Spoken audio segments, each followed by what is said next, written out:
So I'm going to talk about the new concept of the Green-Go intercom system.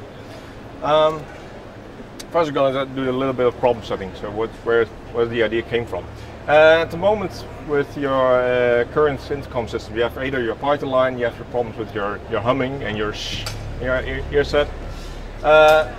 Flexibility is very low. You just have one cable and everybody's on that, and yeah, you have to get around and say, hey, if the sound engineers are talking, that's probably important, so the lighting guy should shut up, and so on. Digital matrix, very nice solution for that. You can separate talks, but you have an expensive central matrix to cope with.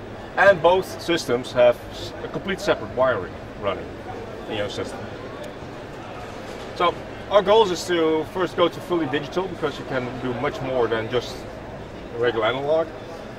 Get rid of the expensive matrix and all the hassle with that. Use all your cabling that you're already using. So Ethernet. More and more theaters are having a fixed Ethernet installation there. Rock and roll shows have a huge Ethernet backbone lying there for either lighting or video or anything like that. And well, as we are years ago also have a huge working in broadcast audio, well, we can use that information as well, because there's also a lot of work in routing and communication. That's very important. So this is an example network. So you would have, this is our stuff, the blue stuff.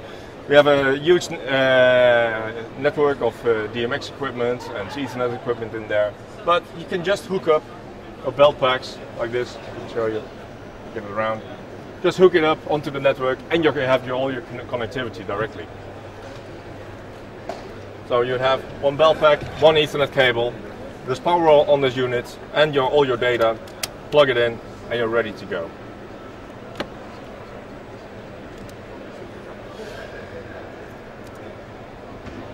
What else can you do? Well, as you are fully digital, we can also not just talk in party line ways, but also do direct grouping. So I can talk directly to one follow spot who's misbehaving, or directly to a stage manager backstage, or anything else. Just you can go anywhere.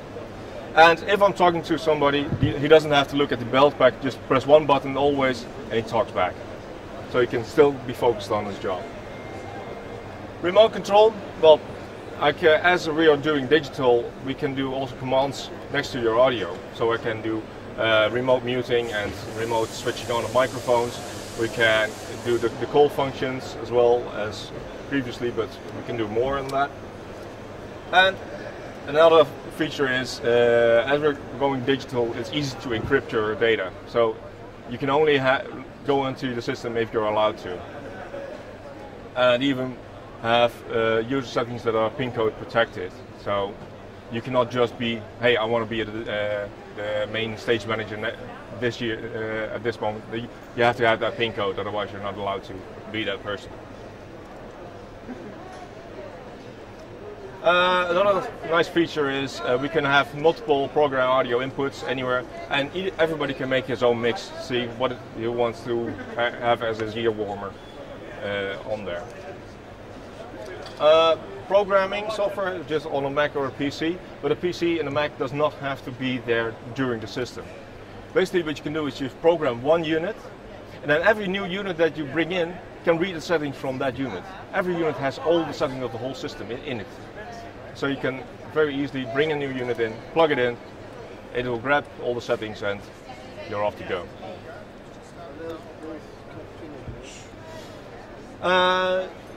And as we have this nice digital line and to every user, well, you can also then add your queuing system to that.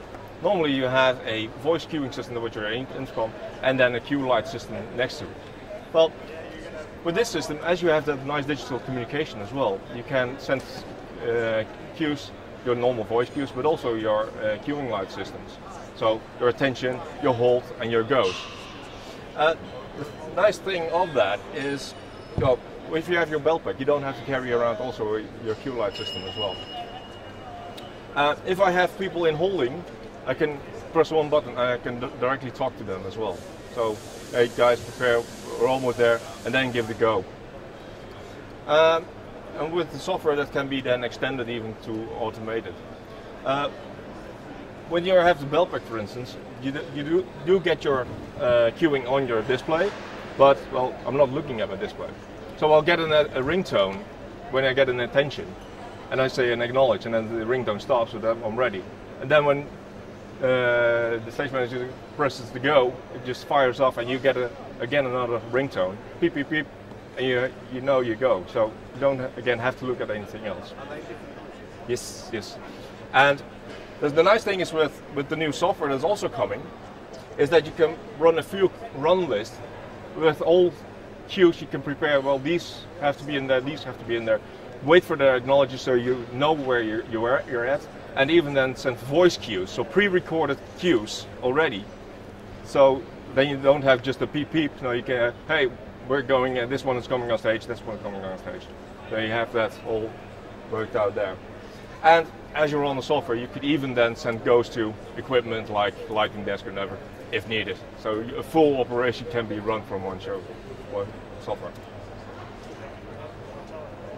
The products that we're working on now is we have the small belt pack, we have a wall station coming up, we have the multi-channel stations, but also of course interface units to existing analog systems, either in 4-wire or in party line stuff, so that you can easily hook up into the system and grow into there. So your belt pack, we'll just show them one around. It has one LCD button on the front. It has RGB backlit, so it indicates what's going on. So that can be, let's see if I can call. Call, you get a red. Or if I am in the queuing mode, I can say, well, now I'm in attention. I say, well, okay, I got hold. Well, it's also indicated here now, and then I get a go and get a go. Further on the unit is two direct channels to talk to. That can be either groups or individuals or what else. One rotary encoder and press function for auto answer. So you have it here and just press that button and you'll also always answer. The stage manager desk that can be from 4 channels to 32 channels. Each channel has a dedicated talk button at the top and a programmable button at the below. It can be a listen mode, queue mode, or call mode, just the way that you're operating. And it has also displays with large enough information that you see who's on that line. And you have a lot of connectivity as well on the unit. You have even 2 Ethernet ports.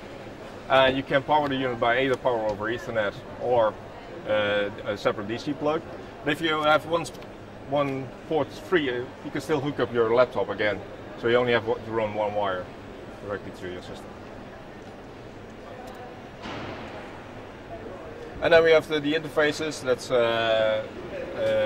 will be just the Ethernet, and then hooking up to a party line system or to a 4-wire.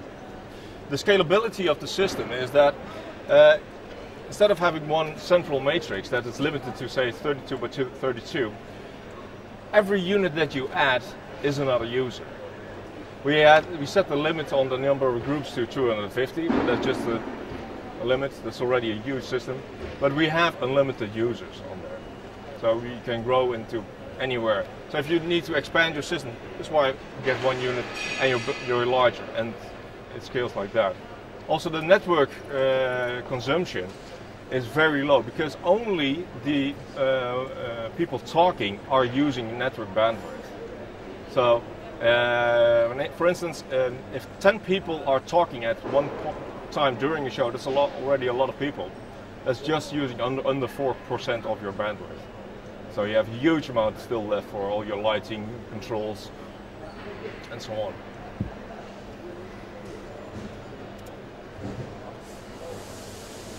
That's about it. Working on that, but not that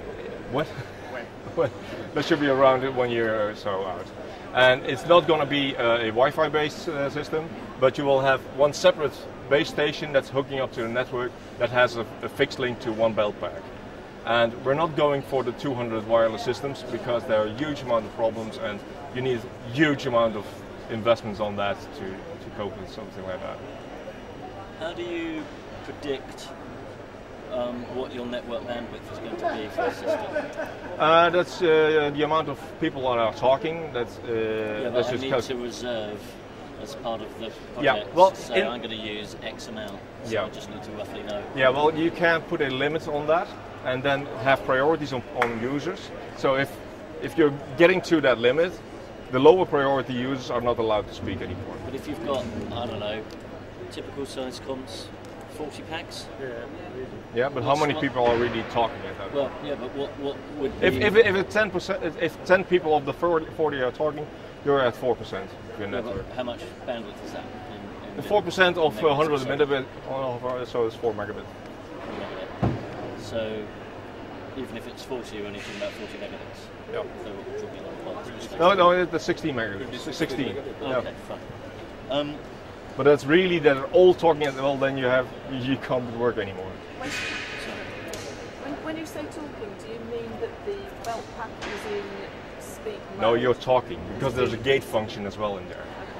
Okay. And because otherwise, that also keeps everything silent as well. So if I'm on tour, then obviously you have a certain. This is obviously a much more expert system than if I'm plugging in, give it to any idiot and anyone can use it. Well, look, try to keep a trained user at the heart of it, so fine, the IT or whatever, looking after it. But if you're then getting local follow spot operators who are used to getting some sort of generic, regular system, what is there in the system that could possibly go wrong with somebody who has no clue, that you don't have time to read in a different language, just listen to the audio? What they have talk buttons, and if they would accidentally, well, you can program that you're not allowed to talk on there. No, the reason but comms is so they can talk yeah, on the YouTube. but if they would leave their microphone on, then from a remote channel, remote desk, you can disable that again.